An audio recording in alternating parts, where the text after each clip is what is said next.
At this point, I would like to move on to today's last lecture.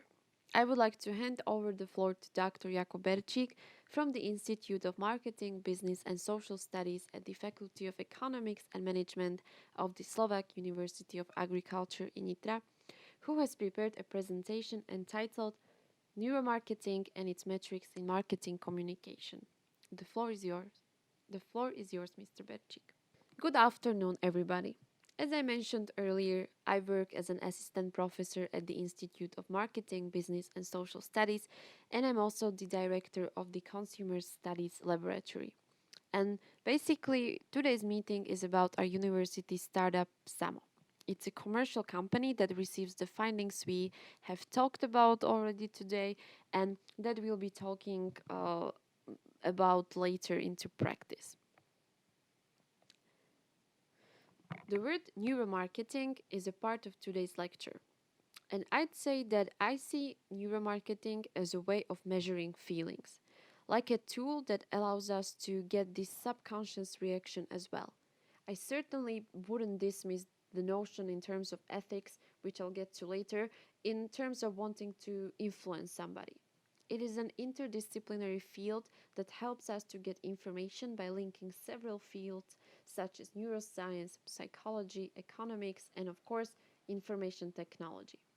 And because of that, we can make better decisions. In my presentation, I will also channel the different findings that this tool helps us with from an economic perspective, as I'm from the Faculty of Economics. I will link the findings of this new field, or rather a new field in our terms, to their use in a managerial decision making. As my predecessors have previously mentioned, this tool can be exploited, but honestly, what can be exploited today? The hammer is also primarily designed for something entirely else, but we can injure ourselves with it, and it's the same case in this area. I like to demonstrate its importance on the ideology of an iceberg. We have mentioned several times today the importance of emotions in the subconscious as well, and how the subconscious has a role in the decision making. Just as the iceberg ideology illustrates, most of the iceberg is below the surface of the sea or the ocean, and the same thing applies for the subconscious in decision making. Most decision making is made in the subconscious, and so if we want to know a person's true motivation or preference, we must look in this area as well. And unfortunately, we are not able to do that with our basic tools. With a questionnaire or with group interviews, we can look at the part of the iceberg that is above the surface, but if we want to look at what the consumer really likes, we have to involve other methods as well. We use the term neuromarketing a lot in our terms, but in my experience and from the conferences I have attended, I must say that the term is actually starting to fade away. In academia, we also talk about consumer science. In business, we talk about neuromarketing. But I would like to mention my experience from conferences in Singapore and Hong Kong. There were different sections, and we from Slovakia signed up for the neuromarketing section. But when we visited any other section, we discovered that they were using the methods mentioned above, and these methods are already established there as a questionnaire in our country. So nobody even notices that they are using a neuromarketing method. It's more limited to the fact that they use biometric and neuroimaging techniques as standard forms of market research. And honestly, we expect the same thing to happen in our terms, that we will no longer call it neuromarketing, but treat it as a standard part of market research. And precisely because of what has already been said here during the speeches by my fellow speakers, I would say that simply, if we want to make the right decision, we need this information. And I'll go back to the ethics of neuromarketing itself. We need to think of the other perspective as well. If we want to satisfy the consumer, we need data to make a decision. And if the data is not of good quality and we make decisions on the wrong data, it can be disastrous for a company. My personal experience is that during college I wanted to start a business. I based my research on textbooks. I did everything as prescribed, suggesting that it should work, but the reality was completely different. This might have happened because the people on the survey or they felt differently, they didn't understand the question, or they didn't want to give me the real answer I needed from them. And that's how I got to this area. I told myself that there must be a way to get, I'm not saying 100% truth, but a more relevant answer. This is how many brands in the world get burned. But what you have to realize is that a big company can get over a survey that doesn't reflect reality and just simply move on. But in the case of a small company, it means it can pack up and leave that particular market. And that could easily ruin it. Take the example of the well-known company Tropicana, which decided to redesign its packaging, turning the familiar orange with a straw into a glass filled with orange juice. They did this only on the basis of a focus group where they asked a small group of people if they would like such change and how satisfied they would be with it.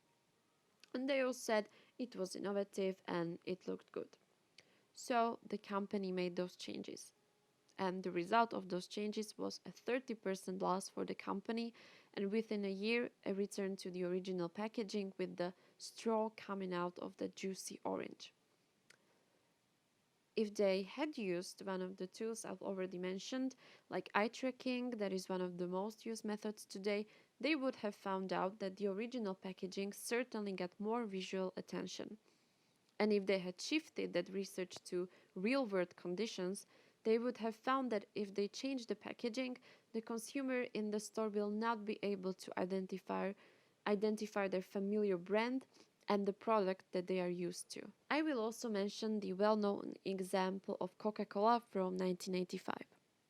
They did a huge survey asking if people would welcome a new product, and they all said yes. So Coca-Cola came up with it, and it was called New Coke, but within a year they took it off the market.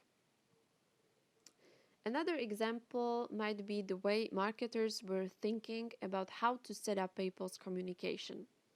They assumed that since they were in the finance business, the most important word for their clients would be the word security. But security actually was not the word. It was comfort and speed. So these words then became the central theme of their communication. Of course, nowadays, or a couple of years back, the pandemic has changed and rocketed the word security. So it has become a part of many brands' communication. But in this way, these methods can reveal what the consumers really want or what they respond to. Another example, and a rather complex topic at the moment, is the indicator of the nutritional composition of food. This is a very big and complex topic also for us, as the Slovak Republic committed itself to take action by 2022 in order to reduce obesity and improve diets. And there are several variants of such indicators in play. Now, how to choose an indicator that can engage the consumer in real terms? Imagine you are shopping for something. Do you even notice such indicator of the nutritional composition of the food? And the second aspect is the cognitive load, how individual consumers can understand it. Now, imagine if we only examine this with our basic tools, what would we find? Simply, all the examples I have given suggest that whether we like it or not, we need to implement methods in research that also give us the implicit view of the issue, not just the explicit one. But of course, I don't only have negative examples. Let's talk about the American soup company Campbell's. It has been quite successful, but we know that the maturity stage has sub-stages, and one of them is the stagnation stage. This company used these tools to move out of that stage and improve the original packaging. There was a spoon about the plate of food, and by using these methods, they found out that it made people feel like someone had eaten that food before. So they removed the spoon, added steam over the soup to make it feel like a hot meal. They also improved the identifier. The sign was placed from the original top to bottom, and the types of soups were listed at the top. These improvements were made largely thanks to the use of these tools. Ethical aspects are important because it is a combination of several disciplines, as I mentioned in the introduction, and there are some fundamental principles that need to be followed. So firstly, it's the consumer privacy. People must give consent to process such information. Without their consent, it cannot be implemented. Then it's data security and data retention. So if someone changes their mind after some time and no longer wants to be a part of it, the data must be traceable under some ID in the survey, and if they do not consent, it must be deleted. But probably the most important of all this is the quality of data interpretation. I, as an economist, cannot evaluate individual things without the help of a neuroscientist or a psychologist. And this is where the interdisciplinarity and collaboration of the different disciplines comes into play in describing individual responses or formulating conclusions that these tools provide us with. They provide a large amount of structured and unstructured data, and the essential thing is the approach of how to properly evaluate and process the data so that they are ultimately beneficial for decision making and that will contribute to the satisfaction of both the consumer and the entity that operates in the particular territory. The basic metrics that we are all familiar with are certainly the outputs from the eye camera. I didn't put what the eye camera looks like here, but you could see it in the previous slides as an example. The most common indicator that we encounter from the outputs is the heat map, where the red color indicates the zone that were noticed the most by the group of respondents, but also for the longest time. And this is something that very few people realize when it comes to the heat map indicator, that it's not just where people look most, but the map also puts into context the places at which people looked most often. This example is from testing flyers, both electronic and print versions.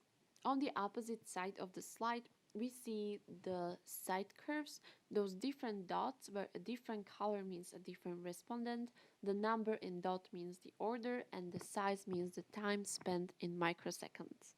Of course, from a managerial point of view, or when making decisions within some media plan or communication findings, the points of interest are much more important. We redefine the areas we are interested in from a given stimulus because we know it is important for the consumer to see them. In other words, if a person is looking for something, the software can automatically calculate basic metrics from the segment. And this includes how much time elapsed before a person noticed it, what was the total time spent, or whether the person repeatedly looked at something. And that's how we can visualize things from those segments. From a managerial perspective, we have multiple segments that are either primary, secondary, or tertiary, and we can create what we call visual attention clusters that are specific for a given segment. We see them in the next example. Another tool that was mentioned before is the biometrics or face reading. Many companies offer emotion analysis or micro-emotion analysis. Different companies have been on the market for different amount of time. I personally mostly work with Nodus, a Dutch company that has a 25-year experience in recognizing such micro-emotions. At the same time, it has to be said that this software is linked to another platform, which I will talk about, and which provides data in the form of micro-emotions. But again, I would say that from a managerial point of view, it is better to convert those micro-emotions into some kind of balance of or polarity of emotions. It means whether people like it or dislike it, because this is the main emotion that helps the decision maker choose the next direction. Or the level of excitement, which is very closely related to the level of attention that is also important while testing different stimuli. When we have a stimulus that's too long, or we have some passages that are uninteresting and reduce attention on that segment, it provides a cue on how to modify and improve it. Another more complex tool for assessment is the electroencephalograph. Because many situations require the person to move around with it, it comes in a mobile version. Electroencephalographs vary in the number of channels. There are simpler and more complex ones. If we want to put it more simply, more channels mean more data and more accurate information, but they are also much more difficult to evaluate. Now, imagine a commercial that was 60 seconds long, which is a lot, I would say. We can see a valence curve that develops from the start of the commercial to the end. And so, there are provable passages where the valence reaches some values. Most importantly, the valence takes on negative and positive values. If the values are negative, it suggests negative feelings. And if they are positive, it suggests positive feelings. And when values are around 0, it means a kind of neutrality. This is the output of the measurement based on face reading plus the eye camera. The key aspects where some changes occur within the commercial are then visualized through the heat map, as I mentioned. Of course, we could go into more detail and use electroencephalography, where we can see the visualization of brain activity, specifically beta activity in the left and right hemispheres. The simplest interpretation says that if beta activity occurs simultaneously in both hemispheres, we are talking more about positive feelings. And if, paradoxically, it occurs in the right hemisphere, which is more emotional, we are talking about negative feelings. This is a very easy interpretation of the beta brain activity that is visualized through 3D models. From my point of view, these surveys have a lot of potential, but of course they can do without traditional methods. Probably the best solution is the combination of these methods with the traditional methods that we know. Don't get me wrong, I'm certainly not saying that traditional methods such as interviews or questionnaires will not be used in future, but I rather see a potential in their combination, because that offers us the opportunity to look for connections and to obtain much more relevant information, which can lead to more accurate and better decisions. In practice, we most commonly use a combination of two methods. Usually a combination of a method that can reveal the visual attention, so what the person is looking at, combined with how they feel. That is some method that is able to track the emotional response. You may ask why. Well, if we only measured the visual attention, in other words, if we were able to say that a given stimulus caught a person's attention the most, it doesn't necessarily mean that they really gave it a thought. That's why it's important to combine visual attention with emotional attention, because this combination allows us to obtain information like, okay, this place was the most visited, and at the same time those people focused on it. Or in the case of a frustration moment, this place was looked at for a long time because people had a problem with it and the frustration confirms it. Now, I would like to show you a video of how such testing works in our terms. At the beginning, I mentioned the Consumer Studies Laboratory at the Faculty of Economics and Management of the Slovak University of Agriculture in Nitra. Here's just a very short demonstration of the testing, and then I'll give you a very quick look at the output. So, let's look at the specific output of Kaufland's subsite, which focuses on the Nutri-Score nutritional composition indicator of food. The aim of this research was to find out to what extent this subsite, which describes this new nutritional indicator, is understandable to the consumer, and also the user experience and user interface within that site. Again, we see a heat map that is the output of the eye camera, and we can probably identify the places that respondents look at the most. In this case, it was the text that describes what Nutri-Score actually is. But, as I was saying earlier, it probably wouldn't be enough in this case. We know that people were looking at those texts, but at the same time, when you look at the second map, which is the frustration map, that visualizes people's level of frustration, when reading the text, we see that people were frustrated when it came to those particular texts.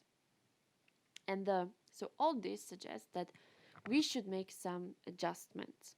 We could, at least make that text bigger because maybe people had a problem with it being too small. Or perhaps they thought it incomprehensible. So we should hire a copywriter to rewrite the text and make it simpler. Possibly entirely replace it with another simpler way of presenting the main point. And this is what I mentioned before, that it's a combination of methods that suggests visual attention. But it also gives us information about emotions people feel when they're looking at something.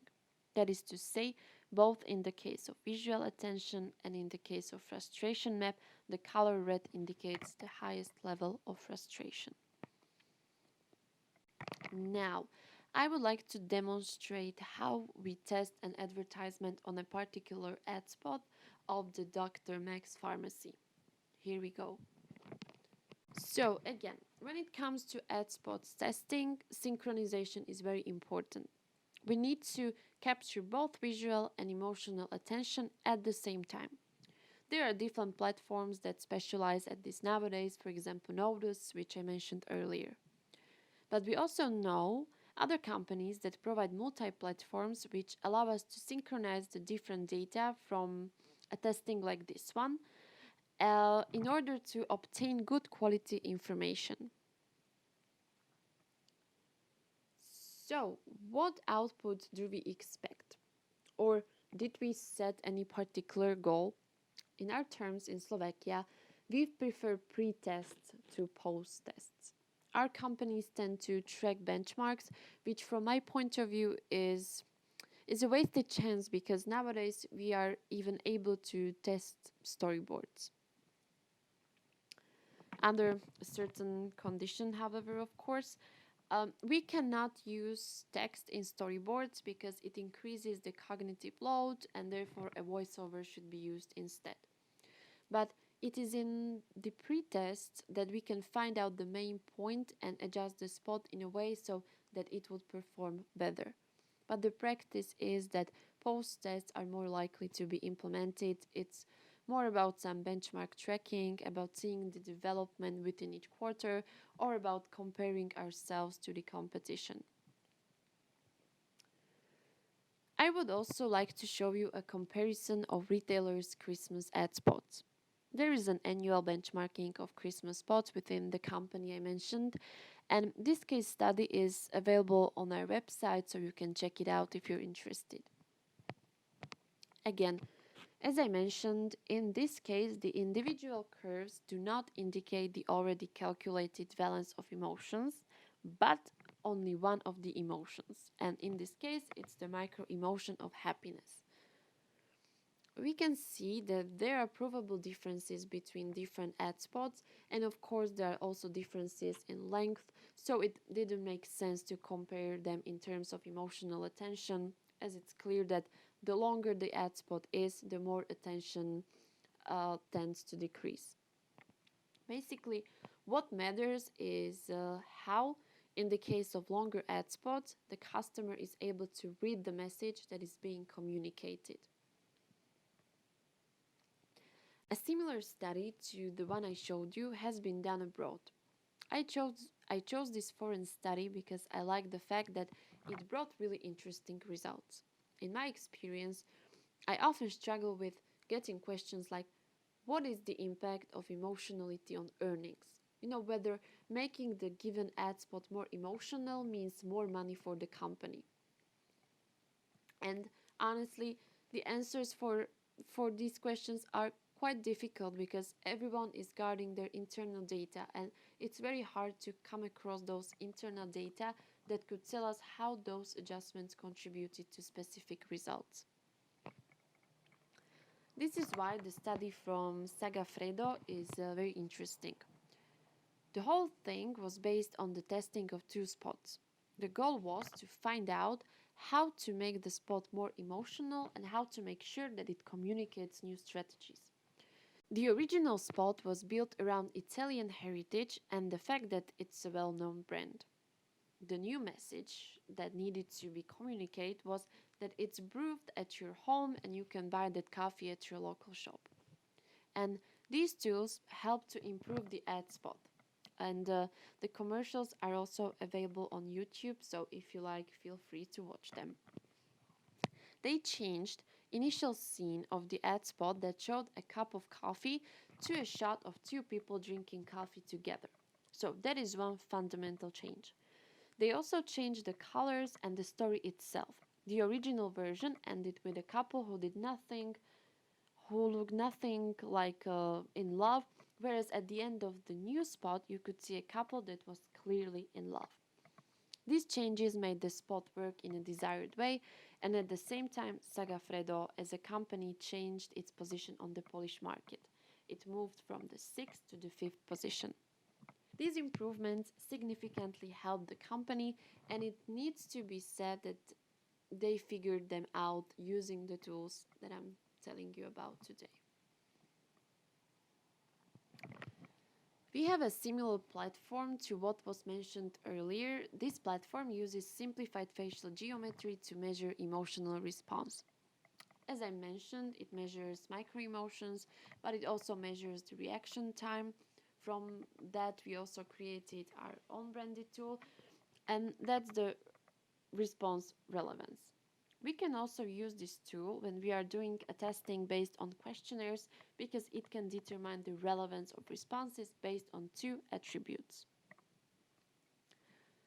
Response time. The Readometer apps enable us to find out the average time. So how much time does it take the average person to read the questions with given answers? And so, if there's a diversion in terms of the answer, if the respondent is answering either too long or too short, we can estimate there is some kind of problem.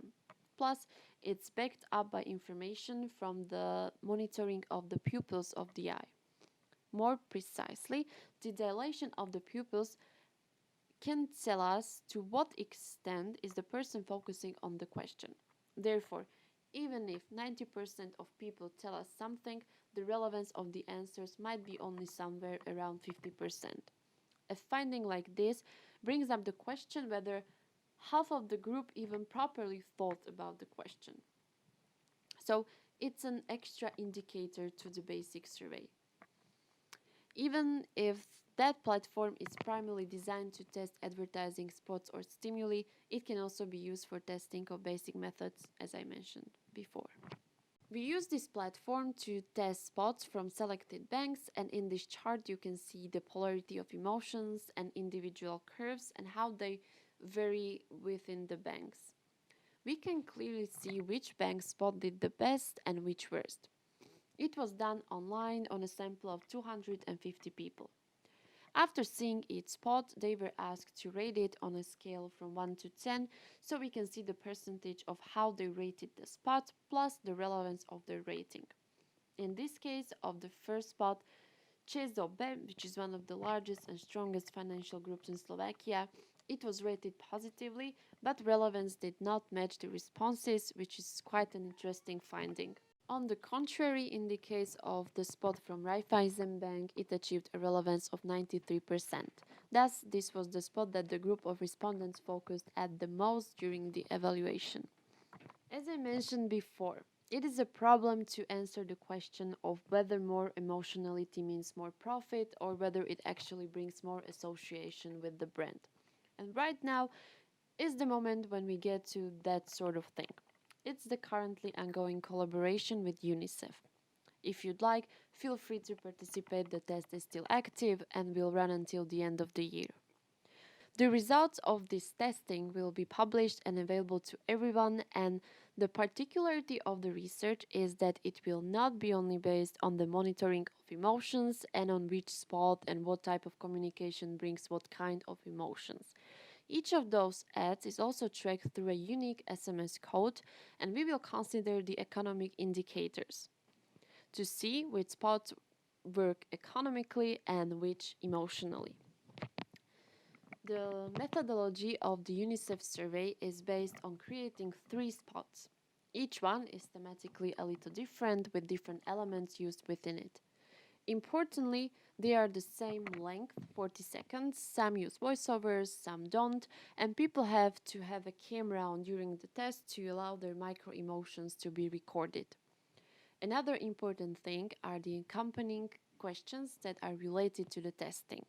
Lastly, we will also have data on how each spot worked and how much money it could raise for children. So this study will be available at the beginning of the next year. And now to answer the question that had already been asked today, whether these methods will kill creativity in the future. I've encountered this question in practice already, whether we are going to get to the point where this method shows us that something doesn't evoke emotion and it's a problem. I think you still have to be careful about that combination of methods because each of the methods can bring an important finding in some way. A nice example is from this case study where the aim was to select a banner that will attract most visual attention. If we only relied on the outputs from the eye camera and these 4 variants, it would be very hard to make, the right decision. We can see that these 20 respondents were looking at the child, and this is something that doesn't come by surprise because children always attract visual attention. So, a decision based only on the output of the eye camera would be very difficult. But we can add in some supporting components such as talking about what people like the best and the measuring of emotions, detailed metrics from the eye camera like the time of the first view or the total time of viewing. Of course, there was a constraint that the stimuli were combined. So one dozen were shown in ABCD order and the other dozen in reverse DCBA order. So, from the outputs of the individual metrics, we can see that visual A clearly performed well in terms of visual attention. Looking at the answers they gave in the interview, they liked visual C with the child, where they saw the information about the candy bar and about its price. That is, 50% of these responses identified with visual C. In terms of emotional attention, in this case, it was focused just on the child, where there was no information. This was the case of the visual D. It means that we have used 3 methods and we have 3 conflicting opinions as to which is the best ad. How do we decide now? Well, the decision is that we take the best of each and create a final visual. So we didn't discard any of the methods, but we made use of the findings in the final visual, which looks like this. We used the baby because it's eye-catching. We put the information about the price and the composition of the product in there because it evokes emotional attention. The candy bar was put in the background because it was the visual that scored the highest in the questionnaire evaluation. And a testing like this can also be used in outdoor communication. We conducted a mini study in Nitra because we wanted to know how people perceived billboards and to what extent it's worth investing in them. Our study has only been done once so far, and it has significant limitations that we would like to improve in the future. Mainly because we have only focused on the driver, who honestly has completely different tasks to deal with while driving than to look at billboards. So in the future, it would be interesting to extend this study to other crew members as well. When we started the testing, the respondents didn't know the main purpose of it because we didn't want to influence them. They only had to drive on the Bratislavská street in Nitra, where 49 billboards were placed. We had 15 respondents, most of them were men. We discovered that from 49 billboards, they only noticed 27, and that the level of attention was very low. In this case, if we were to make any final decision based on this study, we would conclude that the billboards have very poor effectiveness. But of course, there are a lot of limiting factors. It's not an intersection, but a road that is very densely covered with billboards, and we only focused on drivers. Perhaps the rest of the crew did have time to look at those billboards. But in this case, the drivers were not able to retrieve the content. This claim was further confirmed when we interviewed them after the study was conducted. They didn't remember which billboards they had seen, or they remembered very little. In case you would like to know more details, the full study is available on our website.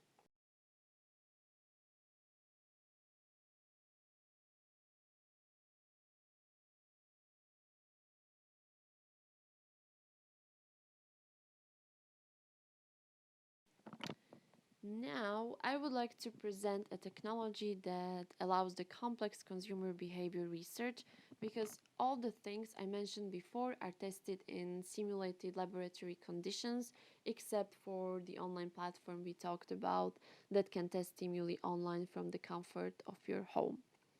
But we have SAMO, technology, the name of which is the abbreviation of the Simple Automatic Merchandising Operator. It's a technology for which we have a Slovak patent and that has a European design. Its main added value is that we can monitor the consumer behavior in real conditions. Emotions are simultaneously monitored by multiple methods, because when a person moves, a large number of distracting artifacts are created that need to be filtered out. Environmental factors also need to be taken into account, as these mainly affect the person at the subconscious level. It has been mentioned several times that if we want to have a realistic view of the emotion, whether the emotion was triggered by the fact that there was a nice car on display in the shop, we need to have information about the environmental factors, because they subconsciously influence the person.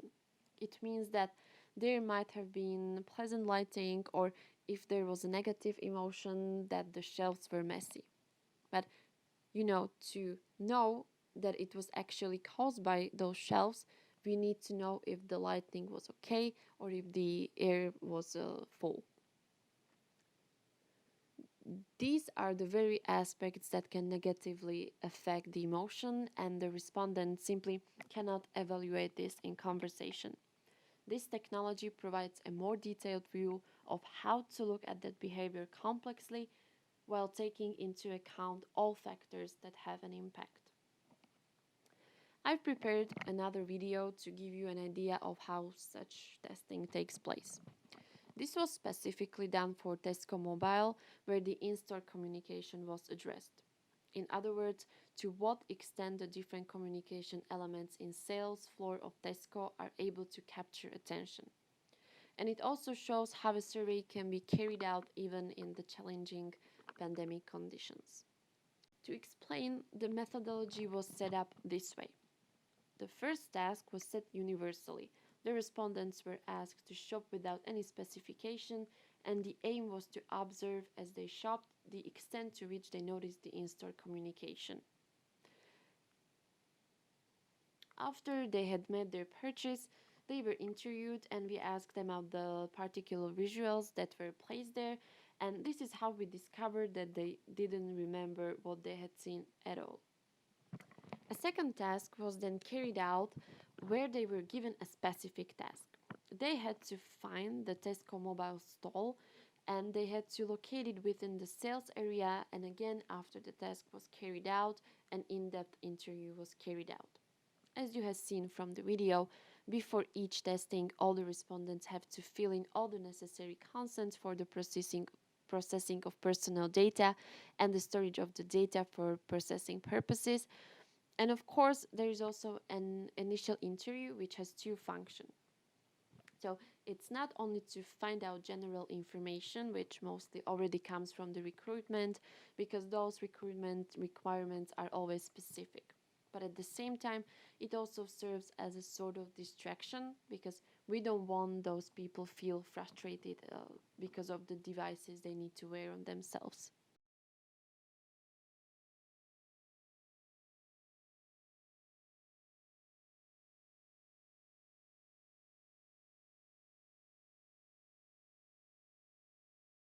If we look on some of the output right at the entrance to the store show that there are some points of interest.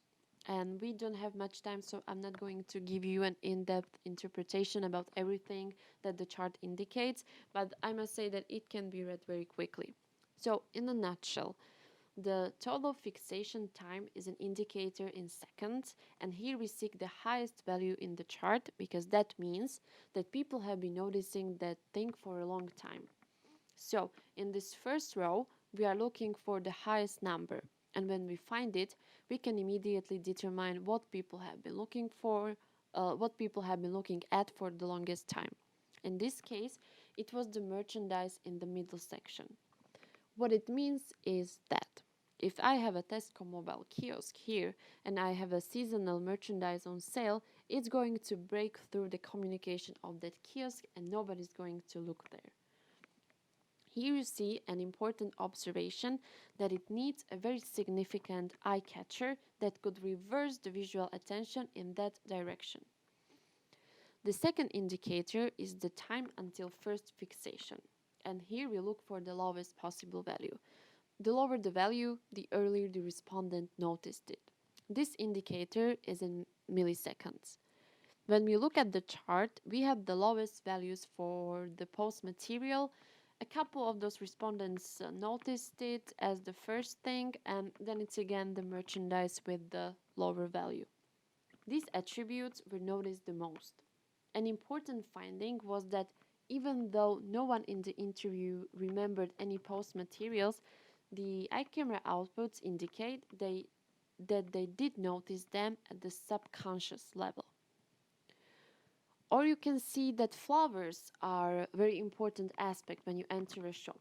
They are a very important artifact because people like to have the impression of freshness that they gain through flowers, fruits, or vegetables. Other outputs are that we are able to visualize emotions on a layout plan. So, we make a layout plan of a store and mark different zones to see how the respondents' interests change within them. If we find a zone where the engagement has occurred in a significant way, we can look at it in more details. In this case, we have the alcoholic beverages department, and we can see that the main key points that generated engagement were, of course, certain product lines according to the consumer preference. But an important element of engagement was also the various claims that were part of the communication. So this is how we can proceed in visualizing frustrations or levels of excitement. We can break it down into a layout plan and then use them specifically in each area. Thank you for your attention.